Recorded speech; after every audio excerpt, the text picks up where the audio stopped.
So Keir Starmer's had his first ministerial resignation from government because it turns out that Louise Haigh had a fraud conviction from some 10 years ago, which calls into question his judgment appointing ministers and questions over whether he knew about all this, what he knew, and why he indeed appointed her as Transport Secretary.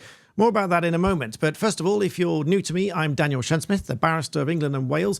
If you do like a brutally honest and frank approach to the law, the news, what's going on in the world, please do consider subscribing down below.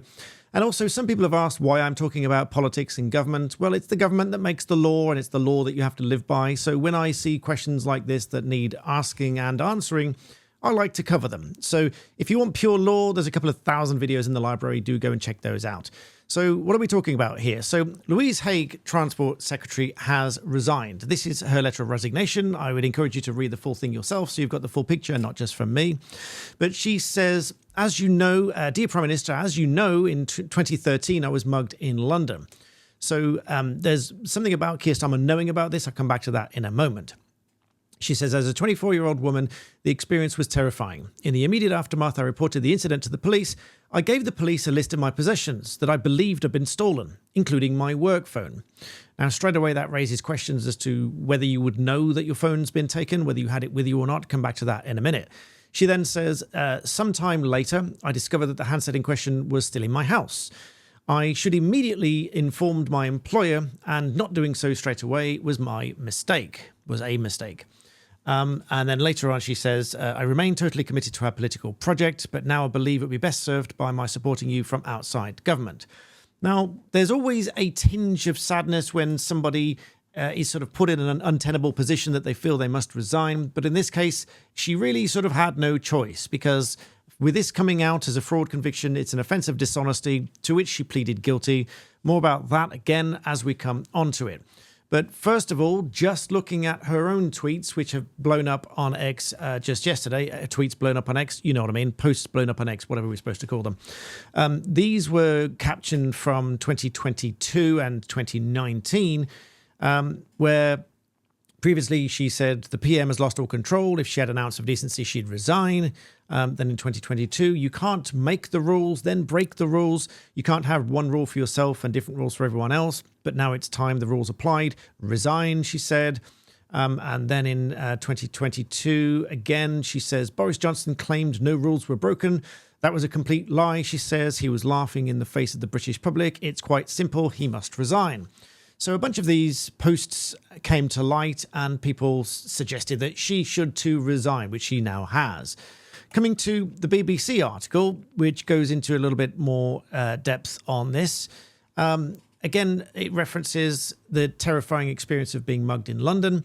And then it says here, from a statement which I couldn't find, but it says that sometime later she discovered the handset was still in her house and switched it on, which triggered a police attention, leading to her being called in for questioning. Now, here's the bit that really comes to the crux here. It says, she's quoted to say, my solicitor advised me not to comment during that interview, and I regret following that advice.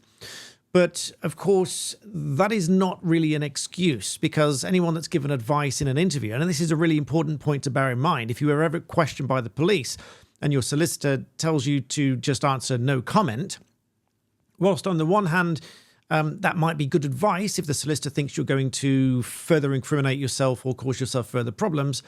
You can't then later on say, well, my solicitor said that, so it's not my fault. It very much is your fault because you can choose not to follow that advice. That's what the law says. That's what the courts have said. That matter was then sent to the magistrates. She then pleaded guilty to making a false report to the police at the magistrates' court 6 months before coming an MP into the 2015 election. Now, this again raises into question, why would you plead guilty to something you didn't do? Is a very fair question to ask, especially fraud, making a false report. Now, if it were a false report on the basis that it was a mistaken report, which is what I understand that she now says, because she's then quoted to say, under the advice of my solicitor, I pleaded guilty, despite the fact this was a genuine mistake from which I did not make any gain. Now, again, that bit there begs the question, why rely on advice to plead guilty if in fact it was a genuine mistake? Why would you not plead not guilty and let the court determine the outcome. That does raise the question there, but nonetheless, that's what she says. And that's, again, another lesson to learn, that if you genuinely think something was a mistake and you genuinely didn't do it, then you shouldn't be pleading guilty to something you feel you didn't do. But as always, the legal advice may be that you are in fact guilty given the elements of the offence. That, of course, calls into question the quality of the advice that she was given at the time. If it was sound advice, then she was guilty and she was right to plead guilty. If it was bad advice, then she pleaded guilty to something that perhaps she wasn't really guilty of. But of course, she pleaded guilty to it. That then became a conviction. It is now spent. She says, now the BBC said they couldn't verify it, but she said that she received a conditional discharge. She said the police had referred the matter to the CPS and I appeared before the Magistrates Court. She says, under advice of my solicitor, I pleaded guilty despite the fact that this was a genuine mistake from which I did not make any gain. The magistrates accepted all these arguments and gave me the lowest possible outcome, a discharge. Now, that's a little bit odd, because when she says the magistrates accepted all of those arguments, does she mean that they accepted the argument that it was a genuine mistake and she didn't make any gain? Because that would have negated making a false statement to the police, because that would involve making a deliberate false statement to the police and not correcting the position later.